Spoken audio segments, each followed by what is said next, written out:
Assalamualaikum warahmatullahi wabarakatuh. Selamat datang di podcast kami dan salam sejahtera untuk kita semua.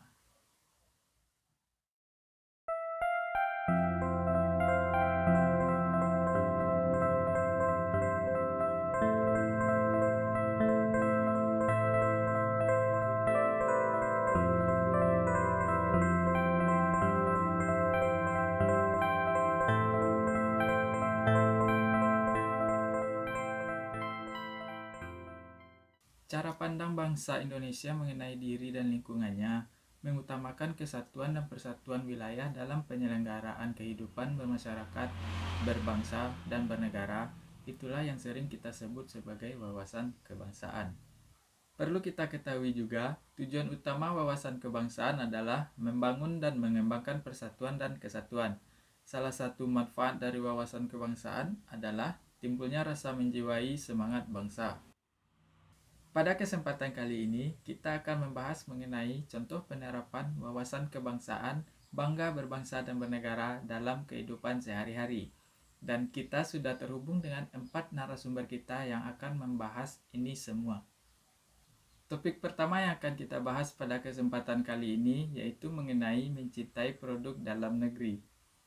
Seperti yang kita amati, seiring berjalannya waktu, satu persatu produk dari luar negeri mulai berdatangan ke Indonesia.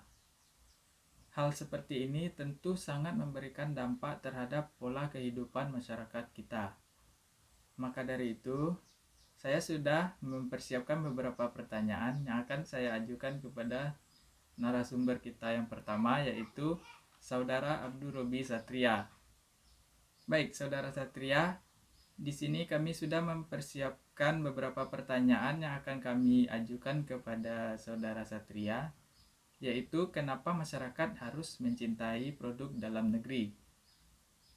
Yang kedua, bagaimana caranya agar masyarakat bisa mencintai produk dalam negeri. Dan yang terakhir, apa saja contoh produk dalam negeri yang harus dicintai oleh masyarakat Indonesia. Baik, Saudara Satria, silakan dijawab. Kenapa sih masyarakat harus mencintai produk dalam negeri? Pertama, produk dalam negeri nggak kalah kok kualitasnya sama produk luar negeri. Dan kalau kita membeli produk dalam negeri, kita sudah berkontribusi untuk negara dan masyarakat karena turut membangun ekonomi rakyat. Terus bagaimana caranya agar masyarakat bisa mencintai produk dalam negeri? Kalau menurut aku, pertama, kualitas produk harus ditingkatkan agar bisa bersaing dengan produk luar, dan kualitas produk kita udah sama kok kualitasnya sama produk luar. Kedua, tingkatkan branding, dan aku rasa branding dari produk dalam negeri udah powerful banget, apalagi di zaman media sosial dan marketplace yang sedang tumbuh-tumbuhnya. Untuk contoh produk dalam negeri, sebenarnya banyak ya, tapi aku kasih beberapa contoh aja deh. Misal, di kategori produk kecantikan ada MS Glow yang lagi naik-naiknya nih brandingnya. Terus kategori fashion yaitu Erigo yang sempat muncul di billboard di New York Times Square. Dan produk yang aku kira semua masyarakat Indonesia tahu yaitu Indomie yang udah ada di berbagai negara. Semua produk yang aku sebutin tadi kualitasnya udah gak perlu dipertanyain lagi deh. Jadi, cintailah produk dalam negeri dan tunggu apa lagi? Baik, terima kasih Saudara Satria yang telah memberikan penjelasan mengenai pentingnya mencintai produk dalam negeri. Kita lanjut kepada topik yang kedua yang kita bahas pada kesempatan kali ini, yaitu mengenai pentingnya menjaga lingkungan sekitar. Untuk membahas hal ini, kita sudah terhubung dengan narasumber kita yang kedua, yaitu Mbak Intan.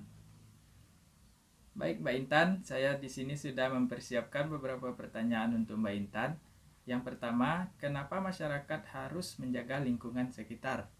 Yang kedua, bagaimana cara menjaga lingkungan sekitar? Dan yang ketiga, apa dampak jika lingkungan sekitar tidak dijaga? Kepada Mbak Intan, kita persilakan untuk memberikan pemaparannya tentang pertanyaan tadi.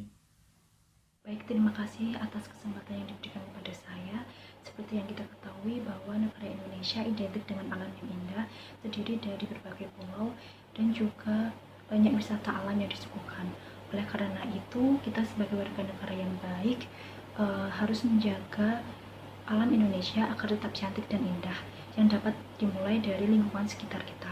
Karena bagaimanapun juga lingkungan merupakan tempat tinggal makhluk hidup yang ada di bumi ini. Oleh karena itu kita harus sama-sama melestarikannya dan kita sama-sama menjaga untuk menikmati keindahan Indonesia lewat bentang alamnya untuk jangka panjang. Lalu bagaimanakah cara menjaga lingkungan sekitar kita? Mungkin dapat dimulai dari hal-hal kecil yang dapat kita lakukan dalam kehidupan sehari-hari kita, seperti sadar akan kebersihan lingkungan, membuang sampah pada tempatnya, tidak membakar sampah karena dapat menyebabkan polusi, lalu hemat listrik dan juga air, menanam pohon di sekitar tempat tinggal kita, dan memanfaatkan produk-produk daur ulang. Lalu apa sih dampak yang ditimbulkan jika lingkungan sekitar tidak dijaga? Jadi apabila lingkungan sekitar tidak dijaga, maka akan menimbulkan dampak negatif yang dapat mempengaruhi kelangsungan hidup makhluk di sekitarnya. Adapun contohnya yaitu terjadinya peluang bencana alam seperti banjir, tanah longsor, kekurangan ketersediaan air bersih, dan juga pencemaran lingkungan yang dapat menyebabkan dapat berpotensi membahayakan makhluk hidup di dalamnya. Mungkin sekian pendapat dari saya. Terima kasih. Baik, terima kasih Mbak Intan yang sudah memberikan penjelasannya mengenai pentingnya menjaga lingkungan sekitar. Kita lanjut kepada topik yang ketiga, yaitu mengenai pentingnya mematuhi aturan lalu lintas. Seperti yang kita lihat sendiri di beberapa media, sering terdengar masyarakat kita yang mengalami kecelakaan lalu lintas. Kecelakaan lalu lintas ini bukanlah murni karena takdir atau musibah. Hal ini juga dapat terjadi karena kelalaian kita dalam berlalu lintas. Bisa saja karena kita kurang fokus dalam berkendara, atau bisa jadi karena kita tidak mengerti mengenai aturan lalu lintas ini. Maka dari itu kita minta penjelasan kepada Mbak Meisinta mengenai pentingnya mematuhi aturan lalu lintas. Untuk itu kita akan memberikan beberapa pertanyaan kepada Mbak Meisinta, diantaranya, kenapa masyarakat harus mematuhi aturan lalu lintas? Apa saja dampak jika tidak mematuhi aturan lalu lintas? Dan apa saja contoh mematuhi aturan lalu lintas yang benar? Baik, kepada Mbak Meisinta, dipersilakan. Jawaban yang pertama yaitu karena jika dikaitkan dengan kesadaran bela negara, tertib berlalu lintas adalah implementasi yang paling mudah. Kenapa kok termasuk bela negara?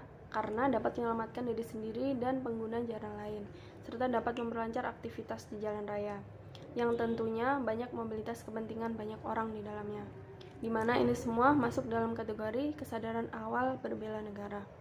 Jawaban yang kedua, bisa membahayakan diri sendiri dan orang-orang pengguna jalan lainnya, bisa terjadi kekacauan di ranah publik.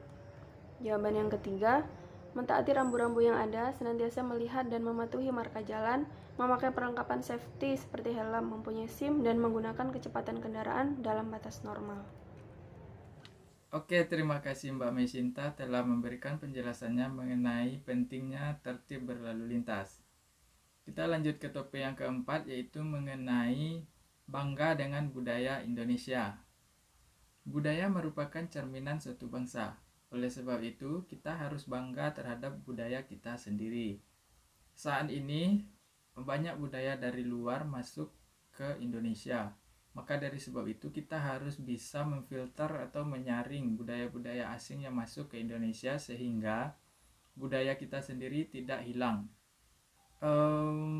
Mengenai topik ini kita sudah terhubung dengan narasumber keempat, yaitu Saudara Ilham Wahyudi.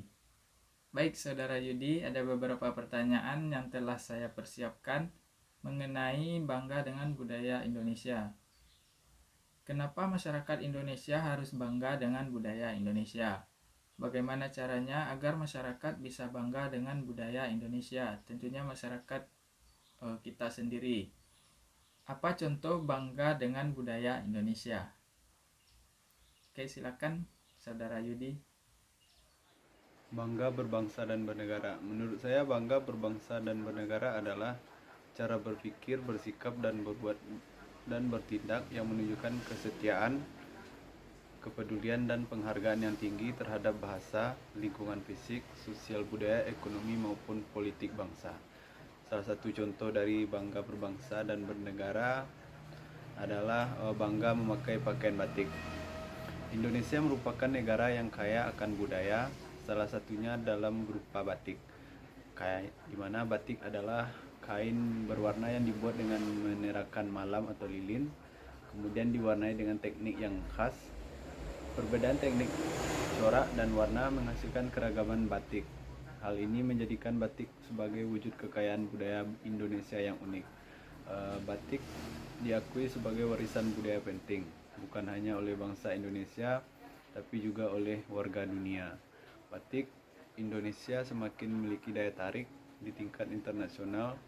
Banyak orang asing yang bangga menggunakan batik, termasuk pemimpin-pemimpin dunia. Kesadaran penggunaan batik menjadi hal yang patut ditanamkan, khususnya generasi muda. Kesadaran ini dibangun atas rasa bangga sebagai bangsa yang memiliki budaya yang kaya. Untuk itu para generasi muda kita tidak perlu gengsi atau malu memakai batik, karena kita harus bangga memakai batik.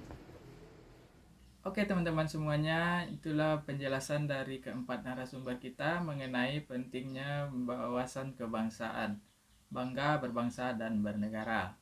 Semoga kita semua mengetahui dan memahami dan bisa menjalankan atau menerapkan dalam kehidupan sehari-hari kita bahwa kita harus bangga berbangsa dan bernegara. Saya Rido Eriko EM, pamit undur diri, sampai jumpa di next video. Bye-bye.